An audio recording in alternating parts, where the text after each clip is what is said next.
복된 주일 우리 오늘 같이 살펴볼 성경 본문 말씀은요. 사무엘하 2장 1절에서 7절입니다. 사무엘하 2장 1절에서 7절 우리 같이 읽겠습니다.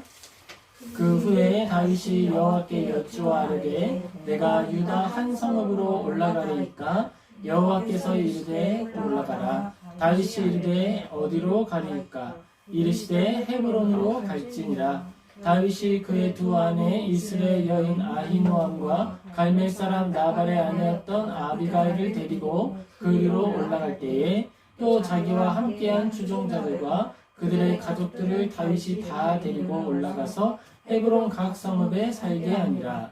유다 사람들이 와서 거기서 다윗에게 기름을 부어 유다 족속의 왕으로 삼았더라. 어떤 사람이 다윗에게 말하여 이르되 사울을 장사한 사람은 길르앗 야베스 사람이니이다 하매 다윗이 길르앗 야베스 사람에게 전령을 보내 그들에게 이르되 너희가 너희 주 사울에게 이처럼 은혜를 베풀어 그를 장사하였으니 여호와께 복을 받을지어다. 너희가 이 일을 하였으니 이제 여호와께서 은혜와 진리로 너희에게 베푸시기를 원하고 나도 이 선한 일을 너희에게 갚으리니 이제 너희는 손을 강하게 하고 담대히 할지어다. 너희 주 사울이 죽었고 또 유다 족속이 내게 기름을 부어 그들의 왕으로 삼았으리라 하니라. 아멘. 우리 다윗이 걸어간 왕의 길이라는 제목으로 사무엘하 같이 살펴보도록 하겠습니다. 지금 다윗이 왕이 되는 장면이에요. 그리고 왕이 되는 장면 중에서도 특별히 다윗이 왕이 될 때에 가장 큰 걸림돌이 무엇이었냐면 사울이었어요. 사울이 있었기 때문에 다윗의 감당했던 고난의 한 80%는 사울 때문에 왔어요. 그렇죠? 그 사울이 죽었으면 어떤 느낌일까요? 앓는이가 빠진 느낌이겠죠. 저는 그랬을 것 같아요. 근데 다윗의 반응은 달랐어요. 우리가 다윗의 삶을 살펴보고 또 그 안에서 어떻게 살아갔는지 어떻게 생각했을지 살펴보기를 원합니다. 그리고 그 과정을 살펴보면서 은혜를 발견하고 다윗의 삶을 통해 또 우리의 삶을 돌아보고 또 하나님의 인도하심을 깨달아서 우리가 가야 할 길을 분별하는 우리 모든 성도님 되시기를 그리고 우리 모두가 되기를 예수님의 이름으로 축복합니다. 아멘. 자, 사사 사무엘이 있습니다. 사사 사무엘은 사사 시대와 이제 왕정 시대를 연결하는 열쇠고리 같은 사람이 되는 거예요. 이 연결고리가 되어서 다음 사람에게 바톤을 넘겨주고 있습니다. 하나님의 명령을 따라 이새의 자녀에게 기름을 붓기 위해 찾아갔어요. 근데 하나님이 처음부터 이새의 아들 다윗을 찾아가게 하실 수도 있었잖아요. 근데 그게 아니라 사무엘을 통해서 먼저는 잘못된 모델을 하나 보여주고 그 다음 올바른 모델을 통해서 교정하시는 방식으로 하나씩 알려주십니다. 그러니까 하나님께서 이 땅을, 이 역사를 인도해 가시는 방법 자체가 어떤 완전주의, 완벽주의적인 모습으로 인도하시지 않는다라는 거예요. 하나님은 이 땅을, 이 역사를 운행하실 때에 그릇되고 좀 잘못되고 굽어진 모습을 사용하신다. 이런 모습들을 볼 때마다 저는 그렇게 생각해요. 우리가 분재라고 하는 이 나무의 어떤 수형, 나무의 이 가지의 굴곡들을 보면서 이 감상하는 하나의 작품들이 있잖아요. 그때 나무의 굴곡 자체가 작품성이 되는 거예요. 그리고 그 나무가 높이 자라서 아름다운 게 아니라 세월의 흔적이 묻어있다 그래요. 그 나무는 작지만 굵게 자라고 그 안에 주름이 깊이 새겨지는 것들을 아름다움으로 보고 이게 예술작품이라고 표현을 하는 거예요. 제가 또 루브르에 방문을 했지 않겠습니까? 거기에 가서 렘브란트 작품을 봤어요. 근데 렘브란트의 많은 작품들을 봤는데 빛의 마술사라고 부르잖아요. 근데 고관대작이라고 부르죠. 지위가 높은 사람들에게 많은 돈을 받고 그려줬던 작품들도 있었어요. 너무 좋더라고요. 근데 좋은데 뭐가 좀 그랬냐면 주름이 없어. 그러니까 흠잡을 게 없는 거예요. 한 사람을 표현하는 데 있어서 아름다움은 있는데 그 사람에 대한 어떤 흔적이 안 보이네요. 근데 어떤 작품이 있었냐면 그 옆에 그렇게 크지 않은 작품이었어요. 그리고 거기에도 습작이라고 해서 연습작품. 노인이에요. 올드맨이에요. 근데 그건 너무 감동적이었어요. 저는 그것만 한 30분, 40분 본 것 같아요. 왜 그게 인상적이었고 감동적이었고 막 우리가 막 울렁거려서 눈물이 쏟아질 것 같은 느낌을 받았느냐 하면 나이 든 사람을 표현하는데 그의 얼굴의 주름과 그가 겪어왔던 세월의 풍파를 아주 깊이 있게 담았기 때문이었어요. 어떤 표정을 자주 지었을까? 그가 어떤 삶을 살아갔을까? 다 알지 못하지만 그림에 담긴 그 선들 안에서 그 사람의 삶이 느껴지는 것 같았어요. 그래서 감동적이더라고요. 습작이었지만 제가 느낄 때 렘브란트의 가장 아름다운 작품은 올드맨이었습니다. 하나님께서 역사를 기록할 때에도 그래요. 하나님의 역사가 완벽하고 처음과 끝에 모순이 없고 벗어남이 하나도 없는 완벽함 때문에 또 칭찬하고 하나님께 영광 올려드리지요. 그런데 하나님께 우리가 영광 올려드리는 또 다른 길, 그리고 우리의 인생을 통해서 하나님께 영광 올려드리는 길은 인생의 굴곡을 통해서 하나님께 영광 올려드리는 거예요. 인생에 깊이 새겨진 그 주름을 통해서 하나님께 영광 올려드리는 거예요. 하나님, 내 삶은 왜 이렇게 완벽하지 않을까요? 하나님, 나는 왜 이렇게 매일 넘어지고 눈물 흘리고 같은 자리에서 또 쓰러지는 걸까요? 여러분, 그게 깊이 새겨진 우리의 주름이 될 것이고 하나님과 친밀하게 교제했던 그 골짜기가 되는 거예요. 사사 사무엘은 먼저 사울을 왕으로 세운 것 때문에 본인도 마음이 많이 상하고 또 인생의 굴곡을 경험하게 됩니다. 다윗도 마찬가지죠. 사울을 통해서 다윗은 험난한 인생 여정을 걸어가게 돼요. 근데 그게 하나님과 더 친밀할 수 있었던 기회였어요. 하나님과 더 친밀할 수 있었다. 그 일이 아니었다면 내가 잘한 줄 알았을 거예요. 그런데 그 일이 있었기 때문에 하나님과 더 친밀할 수 있었던 거죠. 하나님의 명령을 따라 이새의 자녀에게 기름을 붓기 위해 찾아갔습니다. 자, 근데 여기부터 문제가 발생하죠. 자, 자녀들 다 모여있죠? 우리 그럼 식사하기 전에 다 같이 기도할까요? 했는데 누가 없어요? 하나님이 말하는 거예요. 엘리압을 딱 봤어요. 큰아들이거든요. 보자마자 느꼈어요. 왕이다. 야, 엘리압이 말하는 거죠. 내가 왕이 될 상인가? 근데 아니라는 거예요. 사람의 눈으로 봤을 때는 엘리압이 왕의 상인데 하나님이 말씀하십니다. 사람은 외모를 보거니와 나 여호와는 중심을 보느니라. 여기 없다. 그래서 사울이 얘기하죠. 사무엘이 얘기합니다. 다 온 게 맞습니까? 아, 막내가 있긴 있는데 양치고 있거든요. 그게 뭐 있으나 없으나 크게 상관이 없는데 다윗은 이 가정 안에서 살아가고 있는데 가족이 한 사람으로 헤아림을 받지 못하는 거예요. 가족 중에 한 사람으로 숫자 안에 들지도 못하는 거예요. 밥 먹는 자리잖아요. 지금 다 같이 모여서 안 불렀어요. 안 부르면 나 밥 안 먹는다 그러는 거예요. 그때서야 부르는 거예요.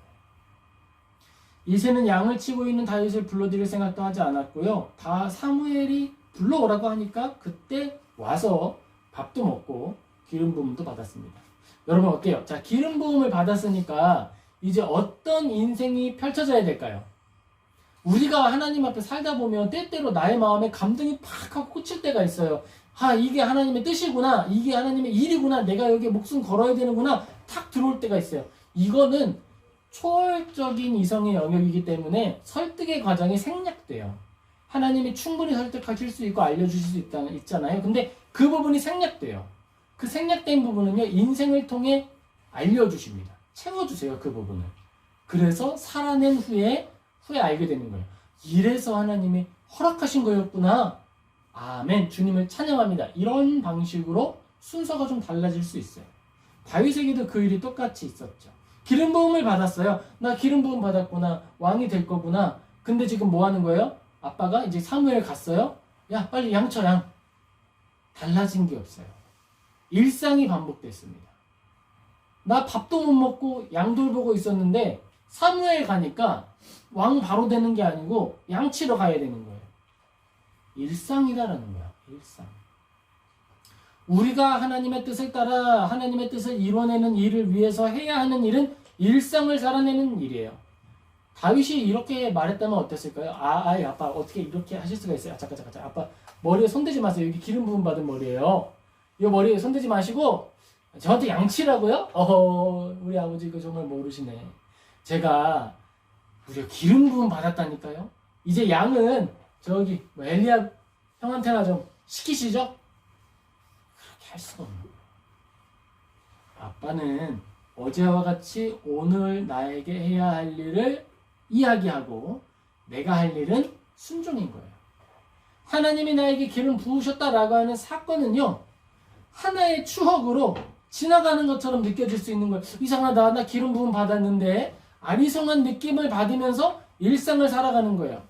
이상하다, 하나님이 나를 통해 일을 하시겠다고 하셨는데 이랬는데 떠돌이 같은 삶을 살아가게 되고, 이상하다, 하나님이 나를 분명히 크게 쓰신다고 하셨는데 근데 오늘 내가 살아내는 삶은 굉장히 이상할 수 있는 거죠. 나사만 박는 일을 계속 반복할 수도 있는 거예요. 언제까지? 하나님이 부르실 때까지. 모세가 그랬죠. 이상하다, 하나님이 나에게 뭔가 쓰시려고 나를 부르신 것 같은데 40년 동안 말하는 방법을 까먹을 만큼 입을 쓰지 않고 양을 돌보면서 살아가는 거예요. 그럴 수 있다는 거죠. 다윗에게 하나님의 기름 부으심은 어떤 의미였을까요? 기름을 부으시지 않으셨다 그러면 양치는 일이 더 순종하기 쉬웠을 수 있어요. 기름이라도 붓지 마시지. 나중에 때 되면 그때 기름 부으시고 나중에 때 되면 그때 불러주셨으면 고민을 안 하잖아요. 그냥 양치면 되니까. 근데 하나님은 그게 아니었어요. 양치는데 어떻게 치냐 하면 왕의 마음을 가지고 양을 쳐. 너 일상을 살아가는데 하나님의 뜻을 이룰 위대한 사람의 마음을 가지고 나사를 박아. 우리가 오늘을 살아내는 데에 힘들게 하는 일이 뭐냐 하면, 제가 직장 생활을 했을 때 힘들었던 일이 뭐냐 하면 요 마음에 붙어있던 명찰이 나를 힘들게 했어요. 그리스도인, 하나님의 사람, 하나님의 뜻을 이루어가야 하는 사람, 소명자, 언젠가는 목사가 될 사람, 이 명찰이 우리를 힘들게 하는 거죠. 잠깐 뗐다가 목사 되면 그때 붙이면 어떨까요? 가 아니라 그걸 붙이고 오늘을 살고 하루를 살고 매일을 살아보자 라고 하는 거예요. 가끔은 이게 탈부착 형식이었으면 좋겠다는 마음이 드는데, 가끔 다윗 생각할 거예요. 이 기름 부음 받았던 머리를 잠깐 뗄까? 이걸 잠깐 내려놓고 나중에 다시 이 머리 붙이면 되잖아. 근데 아니라는 거죠. 명찰을 달고 하나님의 사람으로 살아가야 한다라는 거예요. 하나님을 사랑하라 라고 하는 모세의 명령을 나 돈 벌 때는 잠깐 떼었다가 나중에 주일에 갈 때 딱 붙이고 가면 하나님 폼던하고 얼마나 멋있습니까? 이게 아니라 하나님의 사람, 하나님을 사랑해야 한다라고 하는 이 마음을, 이 하나님의 율법을, 가르침을 손목에 붙이고 이마에 붙이고 문의 앞뒤에 붙이고 내 가슴에도 붙이고 나아가라라는 거예요. 언제나 새겨야 한다라는 거죠. 내가 하나님께 기름 부음 받았고 왕으로 세움받았다라고 하는 것을 기억하는 것이 사역이었어요. 그렇게 기억하며 살아내는 일상이 하나님의 일을 이루는 여정이었습니다. 우리가 하나님의 일에 참여할 때 일상의 무게와 그 소중함을 잘 기억해야 합니다. 하나님의 큰 일은요, 우리의 일상을 무시하고 연속성이 없이도 이루어질 수 있어요. 하나님은 그렇게도 일하실 수 있어요. 그런데 하나님은 그 일을 그렇게 기뻐하지 않으세요. 왜냐하면 하나님의 크신 뜻 안에서 아름다운 일들이 섭리적으로 흘러가도록 하나님이 법칙을 정하셨거든요. 이 땅은 정의로운 땅입니다. 심은 자가 거두도록 하나님이 큰 뜻을 정하셨어요. 근데 우리가 고백하죠. 우리는 때로 심는 자만 될 수도 있고 뿌리는 자만 될 수도 있고 거두는 자만 될 수도 있다. 그건 아주 특별한 하나님의 일이 있을 때 그 일을 겸손의 의미로 고백하는 거예요. 하나님, 내가 뿌리는 자만 된다 하더라도 기꺼이 감수하겠습니다. 왕의 주권, 하나님의 능력을 인정하는 차원에서 우리는 그렇게 고백해요. 그런데 그것이 정의이고 공의이냐라고 하면 그렇지는 않아요. 공의는, 정의는 농부가 심으면 그가 거두는 것이 정의예요. 그래서 하나님이 전쟁에 나아가는 사람들을 부르실 때에도 만약에 그가 집을 지었거나 그가 결혼을 하고 아직 낙성식을 치르지 못했다면 전쟁에 참여하게 하지 마. 걔 없어도 전쟁 치를 수 있어. 그는 남아있는 것이 오히려 더 좋은 일이야 라고 이야기를 하시는 거예요. 그런데 때때로 하나님은 특별히 일하시지만 그게 일상이 아니다라는 거예요. 그러면 어떻게 하나님이 보편의 당신의 뜻을 이루시느냐, 보편적으로 하나님의 뜻을 이루시느냐, 우린 늘 생각하거든요. 나는 1%의 믿음을 갖겠어. 아니요. 하나님을 믿는 99%의 사람들이 가졌던 그 믿음을 우리 가지면 되는 거예요. 이상하게 우리는 인생을 살아갈 때에는 평균적으로 살기를 원하거든요. 보통의 삶, 어떤 평균의 중간 정도만 갔으면 좋겠다. 우리가 말하는 중산층이 중간 기준에 들어가고 싶다는 거 아닙니까? 근데 그 중산층의 기준이 너무 높아. 그게 문제죠. 그런데 하나님을 믿는 믿음에 있어서는 자꾸 1%만 추구하려고 그래요. 보편의 길, 하나님의 옛사람들이 걸어갔던 좁고 협착한 길이 아니라 나만을 위한 넓고 큰 길이 있을 거라고 생각해요.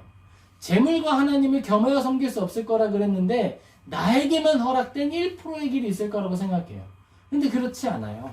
하나님의 길, 하나님을 따라가는 그 길은 많은 사람들이 걸어갔던 좁고 협착한 그 길을 따라 걸어가는 거예요. 우리의 일상과 하나님께서 말씀하신, 가르쳐주신 그 보편의 길이 우리에게 있는 거예요. 그 길은 일상을 살아가는 거예요. 기름 부음 받은 자가 되어서 아빠가 명령하면 양치러 가는 그런 일상을 살아가는 거예요. 그리고 그런 일상들을 포기한다면 하나님의 일을 경험할 수 없습니다. 다윗은 그냥 생각했을 거예요. 나 기름 부음 받았는데 이 일상이 무슨 의미가 있었지? 그런데 일상을 살아가다 보니까 양을 공격하는 곰이 찾아올 때 있어요. 그때 어떻게 했어요? 돌을 던져서 곰을 잡았어요. 사자가 덤비면 사자를 잡았어요. 양이 중요해요? 내가 중요해요? 내 목숨이 더 소중하잖아요. 근데 다윗은 소중한 내 목숨을 위해서 양을 던지지 않았어요. 오히려 내 목숨을 던졌어요. 그렇게 일상을 통해서 배워가는 거예요. 그런데 그 배움은 특별한 배움이 아니기 때문에 나의 골수에 새겨지고 영혼에 새겨지는 거예요. 특별한 일을 통해서만 주어지는 교훈이 있는데 그건 우리를 강하게 못 만들어줘요. 진짜 좋은 훈련이 뭔 줄 아세요? 진짜 좋은 훈련은요, 이 뇌에 새기는 것이 아니라 이 척추신경계에 세우는 거예요. 반사신경이라고 그러죠. 어떤 행동을 내가 기억해서 행동하는 것이 아니라 반사적으로 행동하기 위해서 훈련하는 거예요. 그 훈련은 누가 주로 하냐 하면 체육 선수들이 주로 하는 훈련이죠. 그래서 공을 하루에 1000개씩 발로 차기도 하고 슛을, 왜냐면 그걸 그 몸의 훈련과 동작을 내 몸에 새기기 위해서, 언제든 어떤 상황이든 하기 위해서. 손흥민 선수가 왜 위대합니까? 그 왼발이든 오른발이든 스텝에 맞춰서 바로 슛을 할 수 있기 때문에 대단한 선수가 된 거예요. 근데 그걸 하기 위해서는 공의 위치, 수비수의 위치, 그리고 그 자리에 섰을 때의 골대의 위치, 한 5가지 정도 되는 변수가 실시간으로 변한다는 거예요. 그걸 순간적으로 캐치해서 몸이 팍 동작 반응을 할 수 있게 되는 게 훈련의 목표죠. 근데 이런 이야기를 했다고 해요. 근데 이제쯤 되니까 이제는 내가 그 순간에 어떻게 차야지 공이 저렇게 들어갈 수 있을지 알겠다고 이야기를 했다는 거예요. 그러니까 위대한 선수가 된 거예요. 우리가 하는 훈련은 그런 훈련이에요. 척수 반응 훈련. 그러니까 머리로 알아서 막 반응해가지고 뭔가를 이뤄내는 것이 아니라 띵 하고 뭐가 오면 반응을 탁 하는 거예요. 그 훈련을 하기 때문에 우리의 훈련의 자리는 일상의 자리가 된다는 거예요. 그래서 우리에게 일상이 중요한 거였어요. 다윗도 그랬어요. 다윗은 기름 부음 받은 다음에 양을 돌보고요, 형들처럼 전쟁에 바로 나가지도 않았어요. 양을 돌보는 게 그의 훈련이었어요. 열애자죠, 열애자.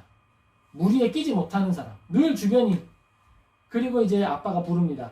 다윗 이리 와, 막내 이리 와. 그래 막내를 불렀어요. 막내가 아빠 이러면서 갔죠. 근데 갔는데 아빠가 얘기합니다. 야, 여기 이거 먹을 거 있잖아. 이것 좀 가지고, 이 볶은 곡식들 가지고 형들 좀 갖다 주고 와. 형들 어디 갔는데요? 전쟁 나갔어요. 전쟁은 어디서 하죠?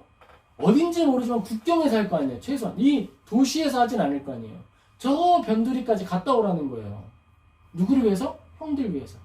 그런데 그것만 아니라 또 뭐 주냐면 치즈.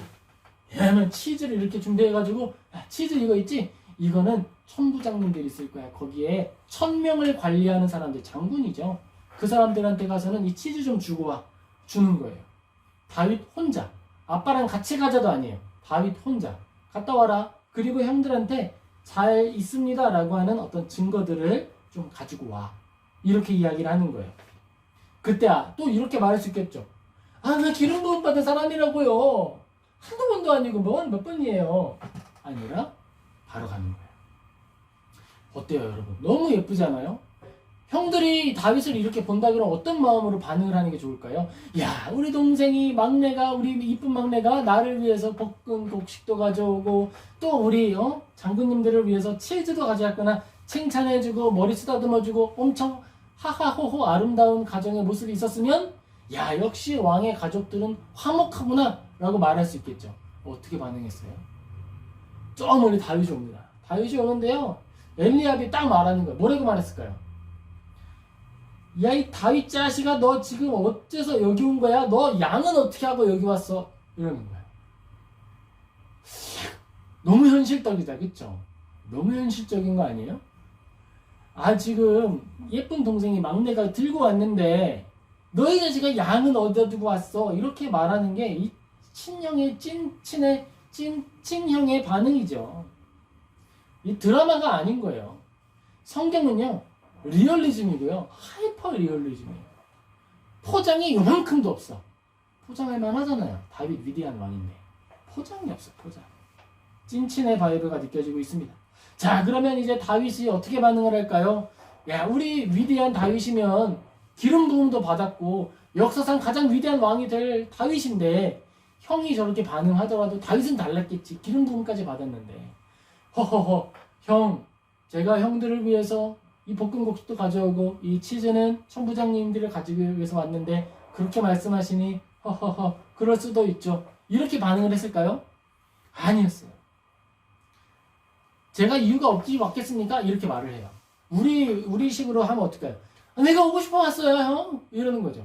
누가요? 기름 부음을 받은 다윗이 그렇게 반응을 하는 거예요. 내가 오고 싶어서 온 게 아니지 이러면서 반응을 하고 나눠주는 거예요. 그런데 여러분, 이게 믿음의 여정이고 우리 일상이에요.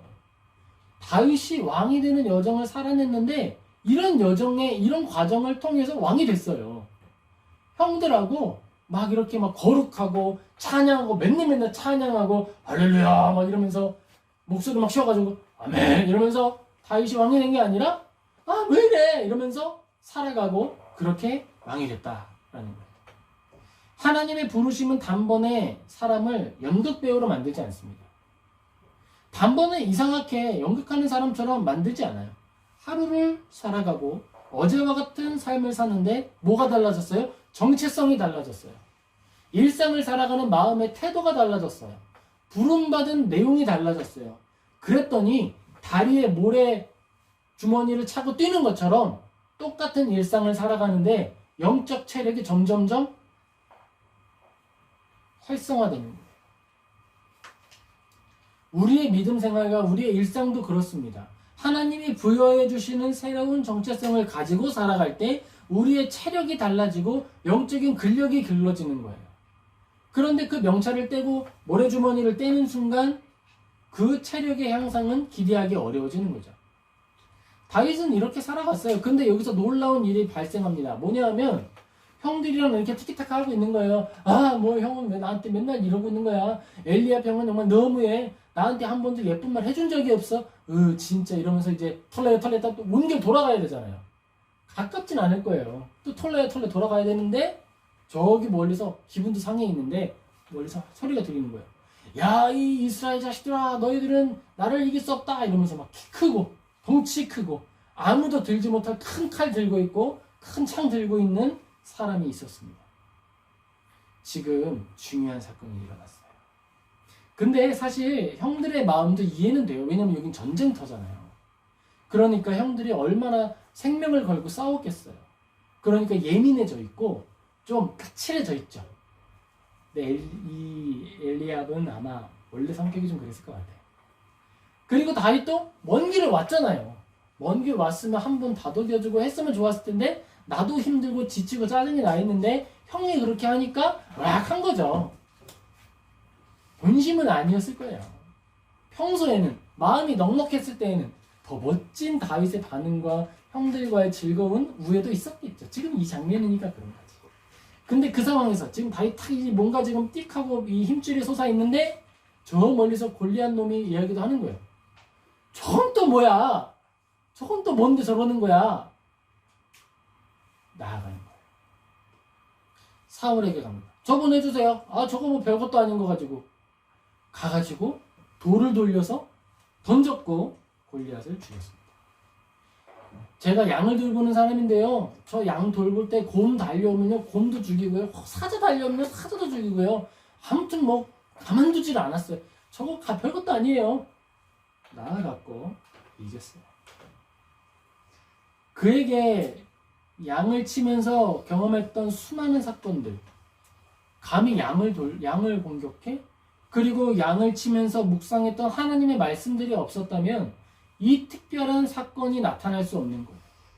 하나님을 믿는 믿음이 내 골수에 새겨져서 이 반응이 당연하게 나온 거예요. 그러니까 다윗은 이상한 일을 경험하고 환상 속에 달려간 게 아니라 이상하다.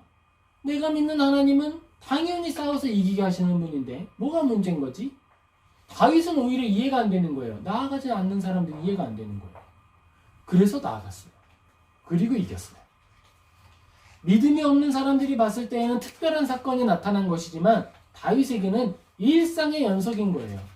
우리에게 그런 거예요. 우리의 일상이 그냥 우리의 살아냄이 나에겐 당연한 것인데 누군가에겐 대단히 특이한 일이 되는 거예요.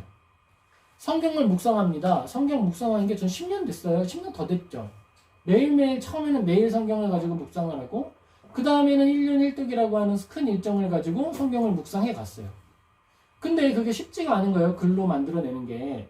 그래서 체력이 안 되니까 여러 가지 학교 숙제들이나 이런 걸 하면서 일주일에 2번씩을 하고 그리고 이제 마음을 주실 때는 이제 매일 하기 위해서 노력하면서 수고하는 거예요. 근데 사람들이 말합니다. 어떻게 그걸 맨날 하지? 할 일이 없나? 대단하다. 그렇게 나눠져요. 근데 그건 다른 게 아니고요. 이상한 일이 아니에요. 왜냐면 일상이니까. 우리가 매일 했던 일이기 때문에 우리에게는 전혀 이상한 일도 아니고 특별한 일도 아니에요. 매일 하는 일이니까. 하지만 그것이 우리의 다름이 되는 거예요. 내가 열심히 살아낸 나의 일상이 다른 이들이 볼 때는 특별함으로 느껴지는 거예요. 아니, 이 친구는 어떻게 저렇게 견디지? 아니, 다윗은 어떻게 저렇게 반응하지? 다윗은 좀 사회성이 떨어졌을 수 있어요. 왜냐하면 사회 통념 안에서 일반적인 사람이 느끼는 두려움을 못 느껴. 골리앗이 왜 유명해졌어요? 덩치 커서 유명해진 거잖아요. 딱 보기에도 외형적으로 보기에 왕이 될 상일 뿐만 아니라 전투에서 이길 상이기 때문에 유명했던 사람이었거든요. 근데 다윗은 거기에 개의치 하지 않는 거예요. 하나님의 일을 감당하는 사람은 우리의 일상을 살아내는 삶이고 또 그 일상이 우리를 내가 인지하지 못하는 수준에서 변화시켜 주는 거예요. 다윗은 자신이 변했다는 걸 인지하지 못했습니다. 그냥 나는 평범한 다윗이고 아빠가 심부름 시키면 하는 다윗이고 형들한테 맨날 무시당하는 다윗이야. 근데 세상이 바라보는 다윗은 골리앗을 이기는 다윗이고 사울에게 악한 영이 왔을 때 악기를 연주해서 사울 왕으로부터 악한 영을 쫓아내는 다윗이 되고 또 다윗은 하나님의 사람으로 위대한 다윗으로 인정받기 시작하는 거예요. 다윗은 근데 자기가 위대해졌다는 걸 인지할 수 있었을까요? 없었어요. 이상하다. 나는 똑같은 다윗인데 그러니까 후에 왕이 된 후에 하나님의 법궤가 들어올 때 다윗은 춤을 추는 거예요. 아름다운 왕의 옷 다 벗고 속옷 하나 입고 뛰어 춤추는 거예요. 왜냐하면 하나님 앞에서 내가 어떻게 치렁치렁 이런 걸 붙들 수 있겠어요. 하나님 앞에서 나는 왕이 아니라 어린아이 하나일 뿐인데. 그러니까 뛰어노는 거예요. 다윗에게 그게 특별한 일이었을까요? 특별한 결단이 필요했을까요? 아니요. 일상 수준에서의 당연한 일이었어요. 일상 수준에서 그의 신앙이 성장하는 거예요. 우리의 진짜 신앙은 특별한 상황과 외형과 주일에 하는 어떤 행동들을 통해서만 드러나는 게 아니라 일상을 통해서 나타나는 거예요. 다윗의 왕이 되는 사건, 그리고 사울에서 다윗으로 이어지는 이스라엘 왕조의 이야기에는 외형, 이 외모라는 큰 주제가 하나 흘러가고 있습니다. 누가 왕이 될 것인가? 왕이 될 사람은 어떤 자질이 필요한가? 그런데 그 안에서 왕이 될 자질은 하나님이 바라보시는 것.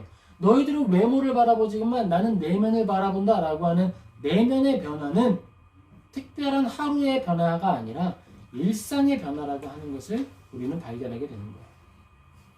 그러면 오늘 우리는 어떻게 왕이 될까요? 어떻게 우리는 하나님의 민족과 백성으로서 살아갈 수 있고 또 훈련할 수 있을까? 우리에게는요, 이 시대에는요, 신앙의 탄력성이라고 하는 것이 우리 일상의 가장 중요한 핵심이 되는 거예요. 신앙에는 탄력이 필요합니다. 한 번 잘못하면 탈락해버리는 신앙이 아니라 출렁출렁이면서도 걸어가는 그 일이 필요한 거예요. 형하고 다윗하고 막 하잖아요. 너 여기 왜 왔어? 양은 뭐 했어? 아, 형, 내가 이유 없이 왔겠어요? 아, 진짜 너무하네. 이러면서 하는 이 일이 실수도 아니고 잘못도 아니고 그게 일상이다라는 거예요. 한국은요, 좀 특별해요. 한국은 어떻게 특별하냐면 마녀 사냥으로 되게 특별합니다. 뭐 하나 잘못하면 미국은 안 그러거든요. 다른 나라 안 그래요.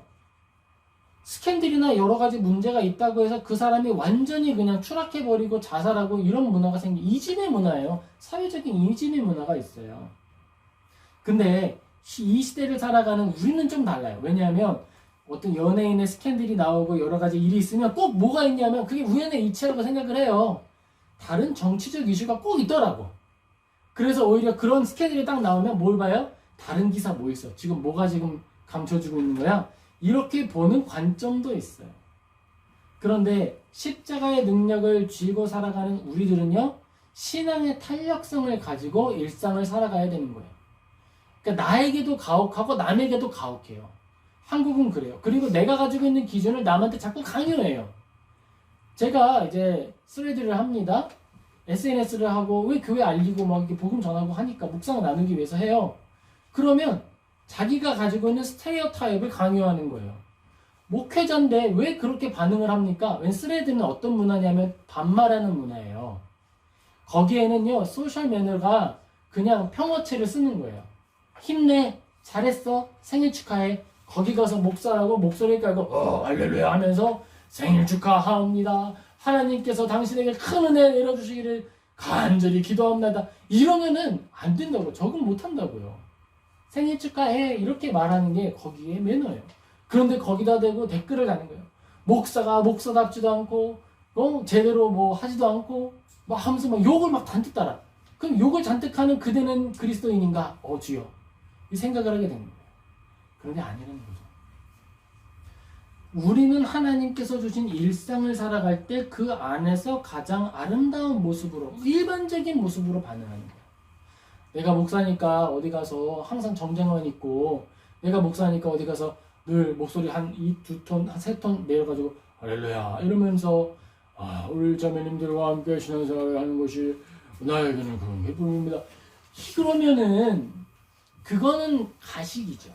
그게 아니라 우리에겐 십자가 능력을 의지하면서 일상을 살아가듯 살아간다는 거예요. 저는 똑같이 여기서 살아가는데 지금 여기에서는 내가 살아갈 때 일을 할 수 없기 때문에 못하는 것뿐이야. 그 불법이니까. 이게 풀리면 나는 일하러 막 갈 거예요. 막 달려갈 거예요. 근데 그 전에 부흥해서 우리 교회가 잘 정착하면 그러지 않겠죠. 일상을 살아갈 듯 하는 것이고, 제가 직장 생활을 하거나 어디에 살아갔을 때 모습이 달라질까요? 달라지는 거 전혀 없어요. 집사 직분으로 살아가게 되든 그냥 성도 중 하나로 살아가게 되든 아무것도 없이 그냥 교회 섬기는 자로 살아가게 되든 달라지는 것도 없고 반응이 달라질 것도 없어요. 왜냐면 이것이 나의 일상이니까. 이것이 나의 삶이니까. 직분이라고 하는 것은 주어진 것이고 그 안에서 내가 해야 할 일을 감당하는 것뿐이지, 그렇기 때문에 나의 일상이 달라지는 게 아니에요. 우리의 신앙이 마찬가지입니다. 신앙에는 탄력성이 있는 거예요. 살아가다 보면 직장에서 직장 상사와 내가 다툼이 있을 수 있겠죠. 내가 그리스도인의 명찰을 가지고 직장 생활할 때 유혹이 없었을까요? 화나는 일이 없었을까요? 내가 다투지 않았을까요? 아니요. 있었죠. 그리고 그 다툼이 있은 후에 반응이 달랐죠. 그리고 넘어지고 좌절한 상황 속에서도 그 반응이 달라졌죠. 다윗의 일상을 조금 더 깊이 살펴보겠습니다. 다윗은 왕이 되는 거예요. 왕이 된 후에는 다윗이 달랐을까? 다윗은 왕이 된 상태에서도 가정 안에서 인정받는 사람이 아니었어요. 사울의 딸 미가라고 결혼을 했어요. 그런데 누구에게 미움을 받았죠? 사울에게 미움받았죠.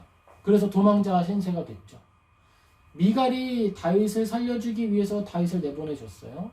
그리고 나서 미갈은 다른 남자한테 시집갑니다. 사울이 죽고 나서 다윗이 너무 힘들었거든요. 그 상황이 너무 힘들었어요. 그래서 미갈을 다시 찾아와요. 나 인정받고 사랑받을 수 있겠지? 찾아와요. 근데 미갈은 다윗 사랑하지 않았어요. 나중에 하나님의 법궤가 들어오고 다윗이 그 옆에서 춤췄을 때 미갈이 이렇게 말합니다. 아이고 춤 잘 추시답시다. 아주 그냥 댄서 나셨어. 근데 춤을 잘 춘 게 아니라 힘차게 췄거든요. 그 춤은 잘 춘 춤이 아니에요. 힘이 많이 들어간 춤이었지. 저건 춤이냐 아니면 섀도우 복싱이냐. 알 수 없는 뭔가를 했는데 몸이 다 보여. 부끄러 죽겠어. 미갈이 한마디 했죠. 그랬더니 다윗이 얘기합니다. 다윗도 가만히 안 있었어요. 당신이 나를 무시하더라도 다른 모든 여인들은 나를 존경했을 것이다. 존경할 것이다.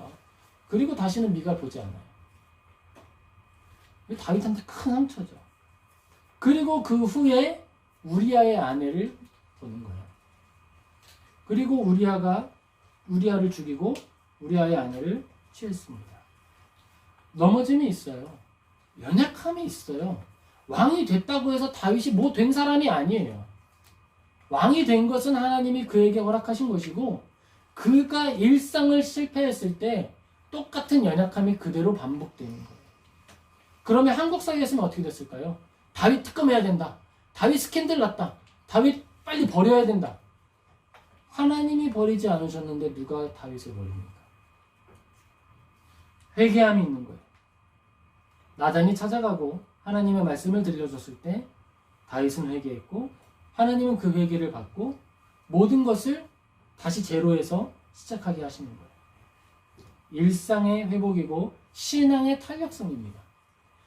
그리스도인은 완전주의가 아니에요. 완전주의가 아닙니다. 완전주의가 아니고 연예인은 완벽한 성인군자들만 모인 집단이 아니에요. 차이가 있잖아요. 아니 그렇게 치면 정치인들은 더 성인군자 같아야죠. 지금 뭐 자녀 입시 비리 입시할 때 뭐 누구의 이름을 썼다 이런 이야기는 하면서 다른 것들을 감추면 또 안 되잖아요. 그런 것들은 문제가 되는 것이 아니잖아요. 제일 중요한 것은 우리에게 있어서 신앙의 탄력성이 필요하다라는 거예요.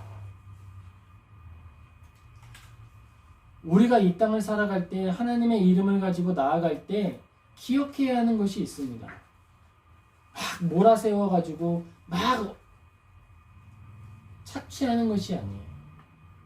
우리가 나 스스로를 높게 여겨서도 안 되는 거예요. 내가 장로 되고 내가 목사 됐다고 뭐 되는 것처럼 행동해서도 안 되는 거예요. 일상을 살아내는 일에 최선을 다해야 합니다. 일상을 살아내는 일에 최선을 다해야 합니다. 하나님께서는 다윗을 용서하시고 여디디야, 솔로몬이라는 사람을 통해서 알게 하셨어요. 다시 살아갈 힘이 있다. 다시 걸어갈 수 있다. 우리가 살아가는 이 일상은 결과주의가 아니다라고 하는 사실을 기억하시기 바랍니다. 결과를 보고 걸어가는 게 아니에요. 하루를 살아가는 거예요. 그리고 우리에게 하나님은 매일매일 새날을 허락하세요. 어제 넘어졌다고, 어제 잘못했다고 우리의 오늘까지 다 버리는 것이 아니라 어제의 죄는, 어제의 고난은, 어제의 슬픔은 그날로 족하니라. 하나님의 말씀을 믿고 하나님 앞에 엎드리고 십자가 앞에 나아가서 다시 살아가는 거예요. 한 번 넘어졌다고 세상 무너지지 않습니다.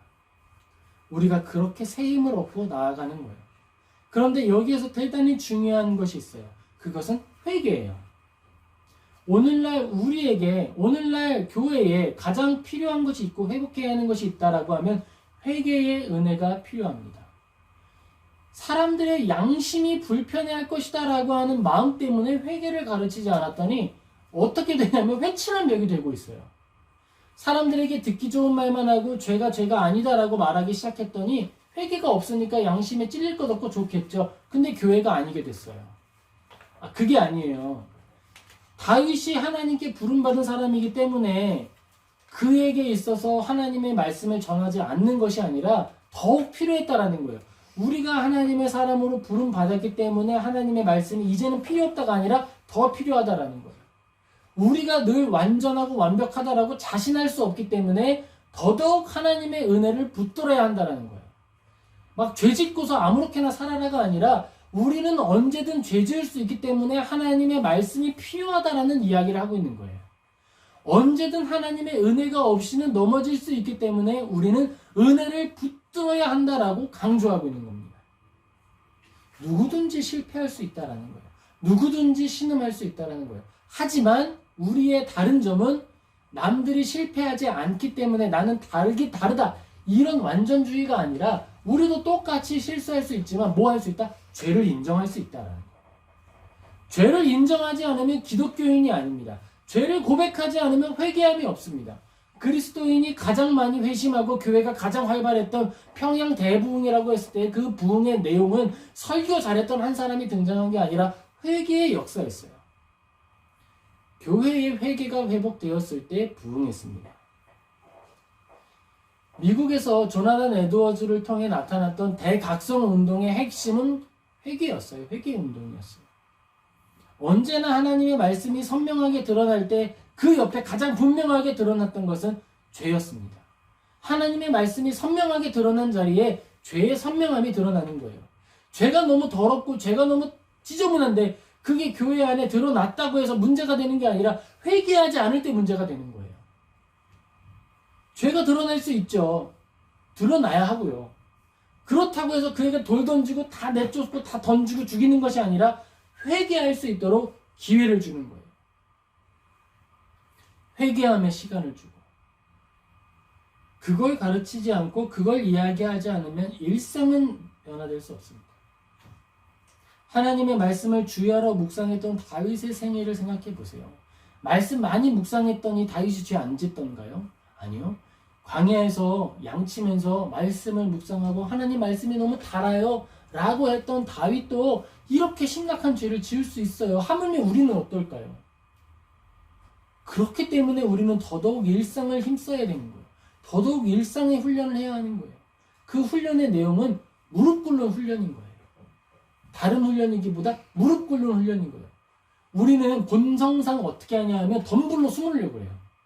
죄 지었어. 아유 부끄러워. 덤불로 숨어야지. 하나님 떠나야지. 하나님 떠나가면 드러날 일 없으니까 부끄럽지도 않네. 이렇게 생각하는 거예요. 근데 그런 마음의 방식이 아니라 오히려 나를 위해 죽었다라고 하는 그 죽음의 자리. 동물의 가죽을 입히셨잖아요. 근데 이제는 우리는 동물의 가죽이 아니에요. 예수 그리스도를 옷 입는 사람들이에요. 그래서 하나님 앞에 나아가. 하나님 앞에. 우리가 넘어질 수 있어요. 죄에서 신음할 수 있어요. 이웃과 싸울 수 있어요. 싸우면 이겨요. 싸울 수 있어요. 그거 한번 싸웠고 넘어졌다고 세상 무너지지 않아요. 가장 큰 죄는 하나님을 찾지 않는 죄예요. 바로 그거예요. 우리는 늘 하나님을 찾아가서 은혜를 구하는 그리스도인이 되어야겠습니다. 성화의 길을 걸어가는 그리스도인이 되어야겠습니다. 우리가 이 믿음의 여정을 걸어가고 있어요. 우리가 걷는 이 믿음의 여정 속에서 나의 완전함을 드러내 자랑하는 것이 아니라 나의 낮음, 나의 죄인됨, 나의 연약함을 고백하여 하나님께 영광 올려드리고 또 하나님 안에서 일상을 성실하게 살아내어 하나님의 뜻을 이루는 모든 성도님 되시기를 예수님의 이름으로 축복합니다. 우리 말씀을 기억하며 교훈을 우리 마음에 새기길 소망합니다. 먼저 기억할 것은요, 우리의 일상이 하나님의 소유다라는 것입니다. 우리의 일상을 소유하는 하나님을 기억하고 우리의 하루, 우리의 호흡을 하나님께 올려드려 영광 돌려드리는 모든 성도님 되시기를 예수님의 이름으로 축복합니다. 둘째는요, 하나님은 외모를 보지 않으신다라는 거예요. 꾸몄는데 하나님은 우리의 심령을 보십니다. 하나님을 의지합시다. 하나님을 바라보며 은혜를 구하는 겸손한 그리스도인 되시기를 예수님의 이름으로 축복합니다. 마지막으로 우리는 말씀을 양식 삼아야 됩니다. 하나님의 말씀을 우리의 양식 삼고 그 양식으로 오직 하나님께 영광 올려드리고 오직 하나님을 즐거워하는 모든 성도님 되시기를 예수님의 이름으로 축복합니다. 아멘. 기도하겠습니다. 사랑과 은혜가 충만하신